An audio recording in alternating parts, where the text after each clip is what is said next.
Do you like the party? Because today we're here to party.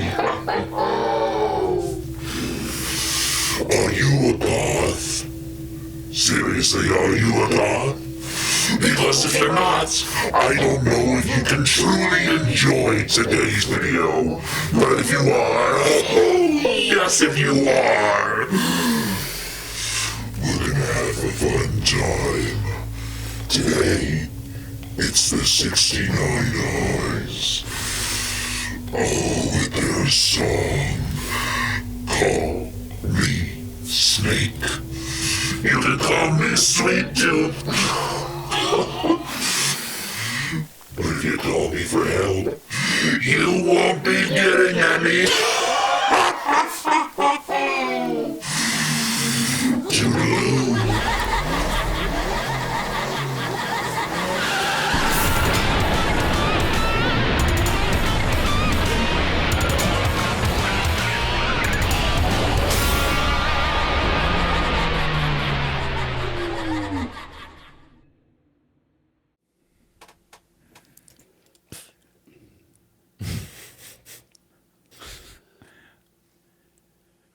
Hello, everybody. No, okay, I gotta figure out the voice for this one. So this is Gothic Batman.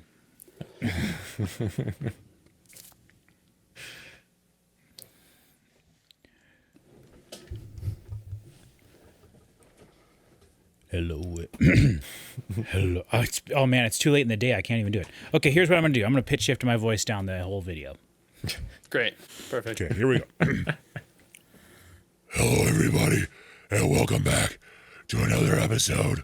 Oh, well, it's not really an episode, but it's another video in our 4-part series of our whatever Halloween videos. I'm kind of getting tired of doing this crap already.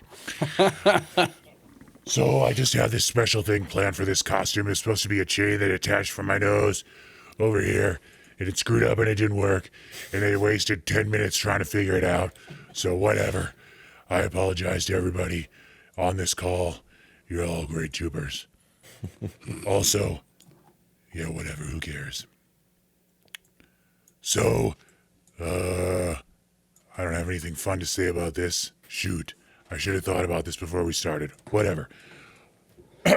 All right, so in this video, we're going to listen to something that is a band that I've discovered recently that I'm very excited for. I'm very excited to listen to more of their catalog as I slowly discover more of them. I think this is one of the most perfect Halloween bands because they mix both the literal Halloween aesthetic with the vibes of Halloween, and also just the there is no band that sort of encompasses darkness and gothicness a little bit more. So today we're getting into our gothic vibes, and we are going to be listening to the band The 69 Eyes. If anybody's familiar with them. Mm-hmm. Yes, and so they are a band of legitimate vampires from Helsinki, Finland. They are all real vampires, as you can read on their wiki page and their bio and online and whatnot. And they're really great. And hold on, did Batman ever fight a vampire? I don't think so. I could make some sort of a joke about Morbius and his cousins, the vampires, the Helsinki vampires in 69 Eyes. But I'm not going to do that. So, the point of this video is to crawl into our gothic skins. Oh, by the way, I have tattoos on my arm. I'm so badass, aren't I? There you go, gothic all over the place. The 69 Eyes are a cool gothic band, and they have gotten a little bit more rock and roll, I feel, as they've gone on. They've been a band for many years, I think close to 30 years or so at this point. And they one of their first big songs was called Gothic Girl. It was a pretty big hit. And the way I like to describe the 69 Eyes is if Type O Negative didn't suck so bad. is what 69 Eyes are. So those really cool parts in Type O Negative songs where he's all like, my girlfriend's girlfriend, she looks like you, my girlfriend's girlfriend. She's my girl too. Right? Everybody knows that song and that fantastic band. But then, for some reason, Type O Negative decides in half of their songs, actually a majority of their songs, that they want to turn the distortion on their guitars, and then he just starts screaming, and it is just unbearable trash. It is 90s grunge, horrific trash. When he can do this really cool deep voice, black number one. Like they can, when you can sing like that, why would you choose to do what he does? I can't even try to do an imitation of that. But 69 Eyes are great. Their vocalist sings very deep all the time. That's one of the things I love about it. And he does have a sort of another voice that he sings with that's a different range, but the songs we're going to listen to here, maybe song, we'll see. So the cool thing about this band is that they do rock and roll, but it's like gothic rock and roll. So all their songs are fun. They're totally tongue-in-cheek. They're not serious. You can put on any one of their most recent, probably 5 albums at a Halloween party, and the music would fit right in. As long as you're okay with distorted guitars and guitar solos and stuff every now and then. So I had a horrific time trying to choose a 69 Eyes song to do for these videos. And in the end, I ended up just choosing one of my favorite songs from their most recent album. It's called... What is it called? I think it's just called Call Me Snake. That screwed me up. But it's about the movie from 1996, Escape from New York. Ah. So specifically about... Escape from New York. Yeah. 1981. Snake Plissken, as all Metal Gear fans will know. Yes. Colonel Plissken. Lolly Lule Lo. But the... So yeah, I don't know. I feel like we're all kind of getting tired and we're losing our energy, which is a bummer because we still got the most important video to go. So let's just go ahead and listen to this song and see what you guys think. If you want to, we can listen to a second song from this album. Neither of them are very long. They're about 3.5 minutes long. One we have, I'll let you guys choose. Do you want to listen to a rock song that's like a rock and roll song, or do you want to listen with distorted guitars and stuff, some electronic stuff thrown in there as well, or do you want to listen to a more acoustic song that's definitely on the like sort of outlaw country ballad, not country western, but like old west western side of things, with the sweet gothic vibes still there and also guest female vocals. So why don't we let the audience decide? Because we're not live, so you guys are. Oh, we're not live. Wow. Right. There were so many different elements to each of those descriptions. It's like, I don't know. I know, and that's kind of why I wanted to do both of them. Let's just do the rock and roll song. All right. In 3, 2, 1. This one you got to turn up loud. Stereo. Wow. Isn't that nice? It's crazy.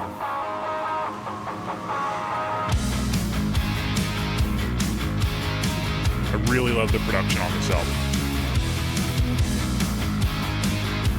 I can't wait to see your guys' faces when he starts singing.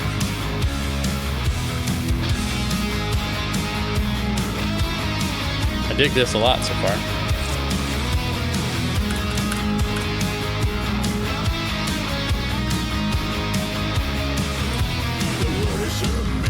This is the most Patrick Musilek ass thing I've ever heard. Yes, especially now that the vocals have started. Nothing is more Patrick than these vocals.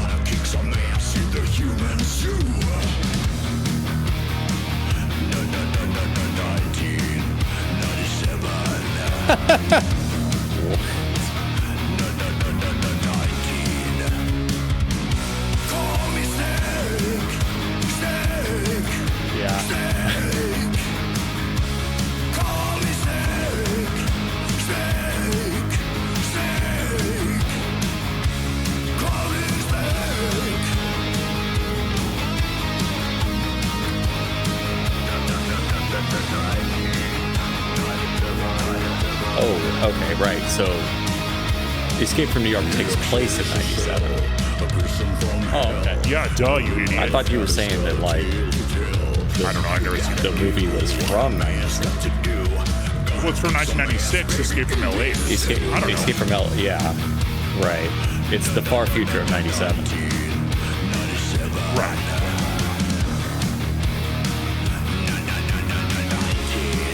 Which they would have recorded this after that, I would assume. So they just love I really the move. don't like second half of the word snake. Oh, really? You don't like him turning it into 2 syllables. Yeah, when he just becomes Dracula, effectively. The music's fantastic, though.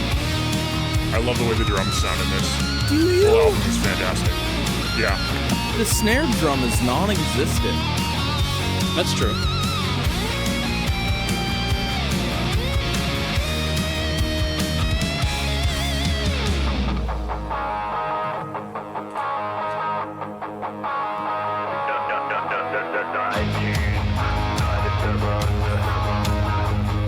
Whoever transcribed these lyrics in Genius put some like question marks in various places because they didn't understand it.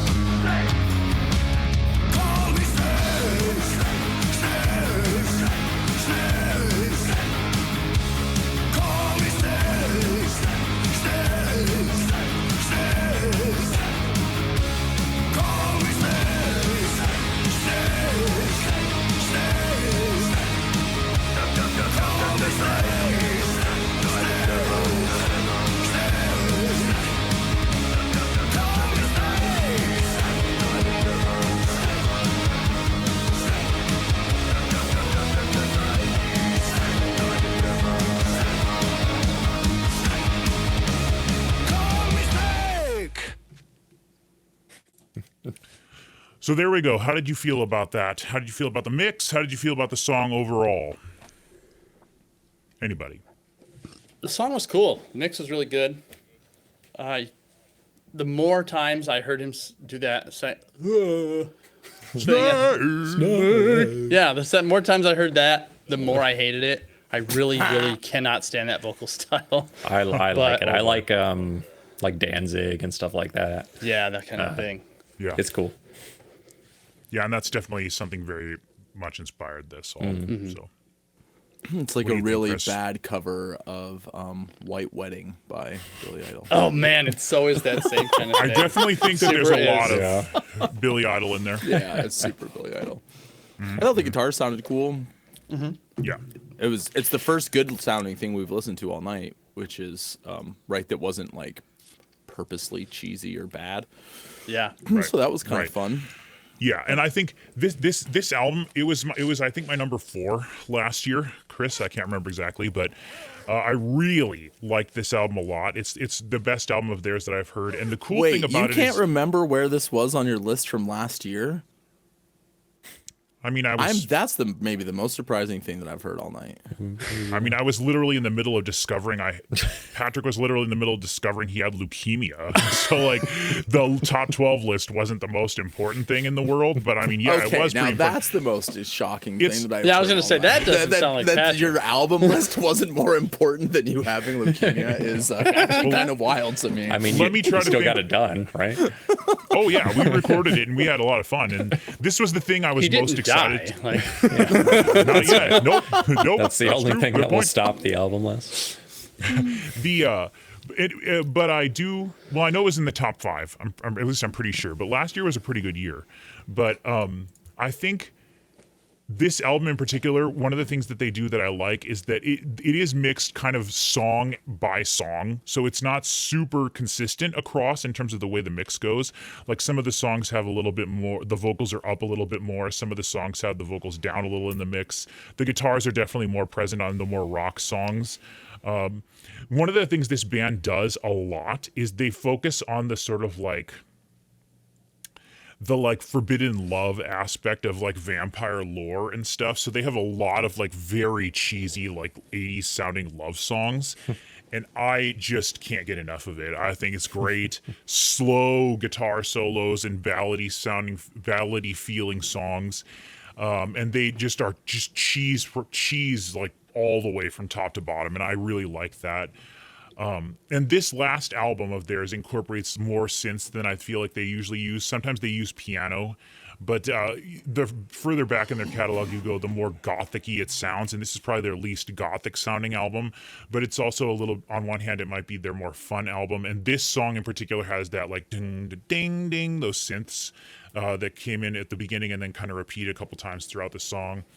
that are kind of going along with what the guitars are doing, and those are very 80s sounding. So that's kind of where I think some of the Billy Idol stuff comes in. So yeah, I don't know. Cody, do you like that song? I did quite a bit. I assume that you said that the lyrics are like intentionally cheesy. Oh, 1,000,000%. Okay. Yeah. Because those lyrics were ridiculous. Oh, they're stupid. They're terrible. Just like oh yeah. 1997. No, 1997. Just because Yeah. that's the year the movie takes place.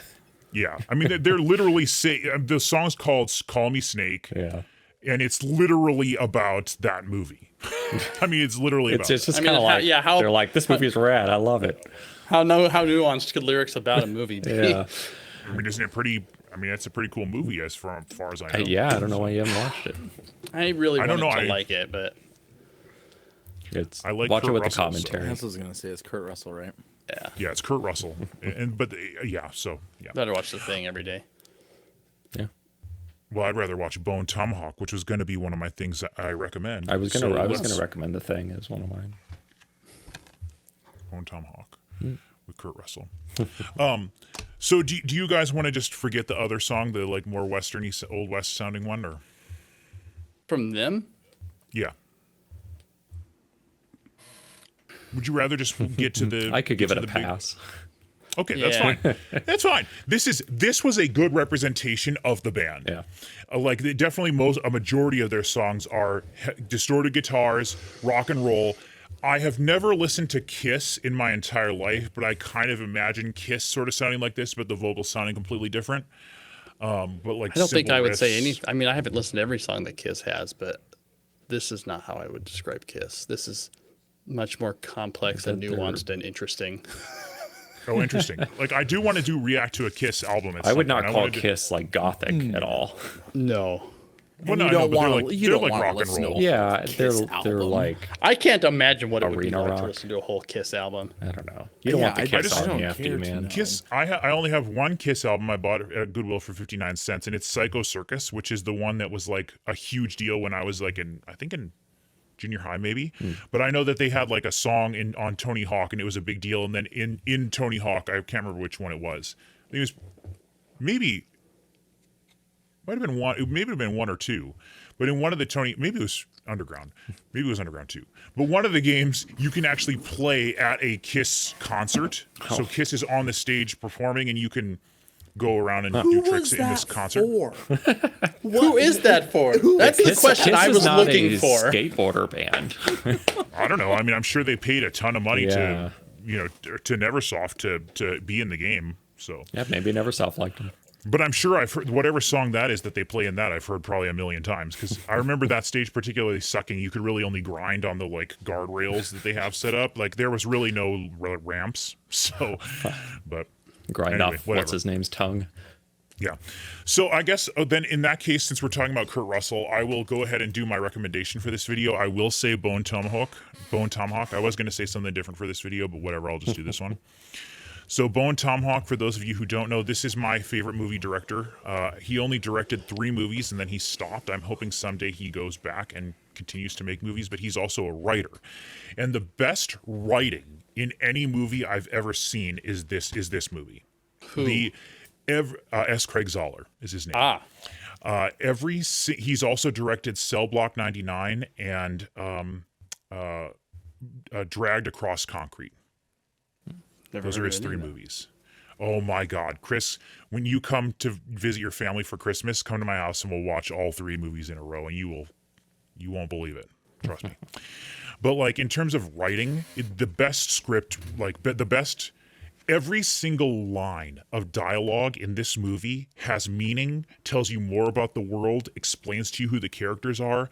I've never seen a movie like this ever.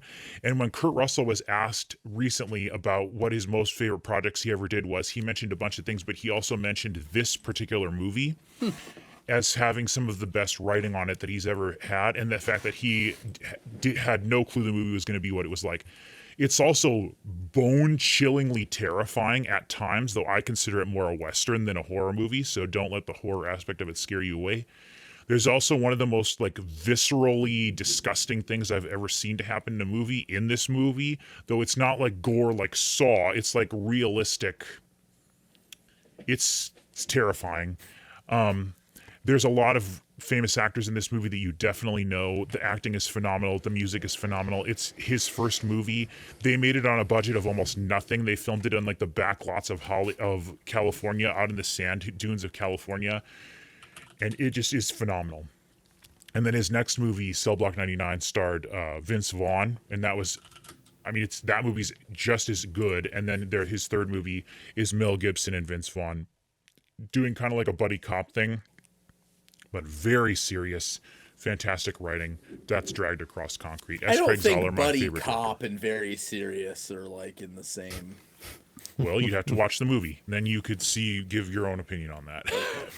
But I mean, it's kind of supposed to be like that, but there's a bit of a twist to it that makes it a little different. But his movies are not all gory. They're not all, I mean, he only has those 3 movies. He also is a writer, so he writes books. So I think that's what he's been doing recently. So he has a series of books, which I've never read, but I would be interested in that, especially because he's so great in writing his scripts. So that's my recommendation for this video, Bone Tomahawk. Cody, you have a recommendation for this video?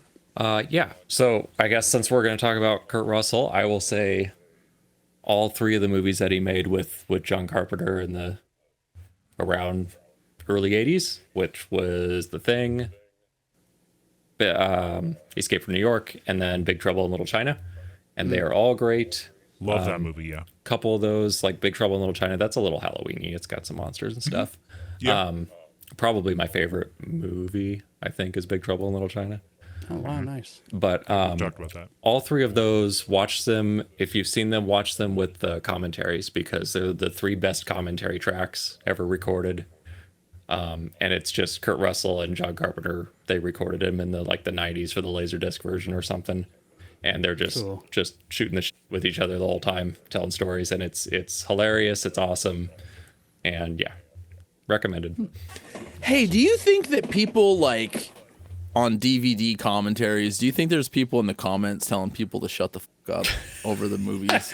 Why are you talking this whole time? I'm trying to watch the movie. I'm trying to watch this movie. Why do you guys keep talking the whole time? I will say, I wouldn't be surprised. on several different occasions of watching like a full director's commentary on a movie, I have thought to myself, like, would you shut the fuck up? I love this movie. And it's like, I decided to do this. Like, Yeah. All you have to do is hit the audio button. I know. Go to the next track. This is why you But put I the can totally subtitles feel on the for the compulsion. movie while you're listening to the commentary. that's that a good way to make sure you don't catch the movie or the commentary. But you can only watch it if you know the movie or Yeah. the the I thing very rarely watch commentaries. It's because I don't rewatch a ton of movies. Like I'll buy them on Yeah. DVD, and it's like I don't rewatch them. And if I want to rewatch it, I usually want to watch the movie. But there's some films that I've seen so many times that I can just watch with the commentary. I know what's happening. Yeah, I've said before many times that the best commentary I've ever experienced is Community. Like Community has the entirety of every single episode from all 7 seasons, and it is, I swear to God, just as funny. Like oh yeah, 6 seasons in a movie. Sorry, I'm projecting the movie coming out next year. I think it's supposed to be, but like, it's the full length for every single episode. And I think watching it with commentary is just as funny in a different way as watching the episode itself. It is. They got in so much trouble for doing the commentary the way that they did. In like season 3, they just get like so drunk. They're like, we can't do commentaries anymore. And then in season 4, they're like, well, screw that. And so halfway through, it's Who is hilarious. it Like they have on that commentary? It's all the characters. Oh, really? Yeah, not every person is on every Not episode, but like Chevy Chase. Chevy Chase never did a single one. And they just basically bashed Chevy Chase for like seasons and seasons, saying behind the scenes stories of him and stuff. Oh, but that's like great. it's all the characters except for Chevy Chase. And then Dan Harmon is, I think, on most of them. But there's also some of the writers on there as well. So it's like, Wow, cool. yeah, that's why I own the DVD. Get the DVDs of Community, people. Yeah. The blooper reels themselves are 30 minutes for each disc, and they're funnier than anything on the episodes themselves too. So just like fantastic. I'm sad that commentaries are kind of becoming a thing of the past. Yeah. You'd think that it would have been so easy to like build that into Netflix and stuff, but like nobody cares. I mean, but we're all just talking about now how we've like don't even watch or listen to. I know. Yeah. Yeah. DVDs were cool though because I of all know. that stuff, right? Yeah. Remember the menus? Like, come on. Yeah, right. Sometimes there were like little games and stuff in Yeah. there, weren't there? And, like, Yep. Secret things you could find if you'd hit the right button on the remote. And hit it at Yeah. the right time. Yeah. yeah. Yep. Physical media was really kind of cool. Chris Schoenberg, you got anything to recommend for this video, or do you want Chris Parker to go first, and you can end with Minecraft again? I'm not doing Minecraft this video, but I will let Chris Parker go first. I don't have anything. I'm trying to think of something. Oh, well, then I do have one. Okay. Wait, are we making another video after this? Yes. We got to no more we got to do files. the most important album Yeah, of the all time greatest or whatever. Halloween album. of We're all not doing time. a whole Listen to the album, are we? record, right? Nope. No, we're not doing the whole album. Okay. Thank God. Good Lord. So we'll have an opportunity to recommend one more thing? Mm-hmm. Okay. Boy, then I'll think about that while we record the next video.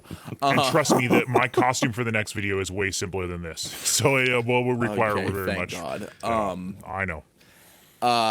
Well, I'm not that into Halloween. I mean, I like candy. I like scary stuff. I just never been that much into Halloween, so I don't have any Halloweeny things really. I just but don't like them together. yeah, well, I don't know. I like the. Also, I don't not like costumes. I don't know. Anyway, Halloween's I just hear not ya. my deal. I also like I fall. totally hear you. I like all of these things. I just don't. Anyway, so I don't have anything particularly Halloweeny. But I will tell you, as I was being recommended things by streaming services, as we all are lately, I saw something that came across my music streaming service that sounded interesting. And it sounded interesting to me because the band had Worm in the name. And for whatever reason, bands with Worm in the name have been nice to me lately. So I was listening to this band called Worm Shepherd. And it actually kind of scared me a little bit. And I think back to the time that I was at a metal show and I was just a little baby. And I got scared a little bit, and I got scared a little bit when I listened to Worm Shepherd, and I really enjoyed that. So if you like, Because of the music? yeah, the music's it's like a little bit like it kind of gives me whatever that feeling is. I don't know what that is. Interesting. Yeah. Okay. Anyway, Worm Shepherd, it's really heavy and weird, and there's orchestral stuff in all of it, as far as I can tell. I'm not like a fan or anything. I've been listening to it off and on for like a week. Okay. That kind of sounds vaguely familiar. Sometimes I watch Nick Nocturnal when he checks out stuff, his videos when he checks out stuff that I don't even know what it is. But he'll have something listed as just like, well, music can't get heavier than this or something like that. And then they do it. Yeah. And then somehow it gets heavier. Right. And so I watch some of those videos when he does some of that stuff, and I think I may have heard one of their videos in that. So Chris Parker, got something? Yeah.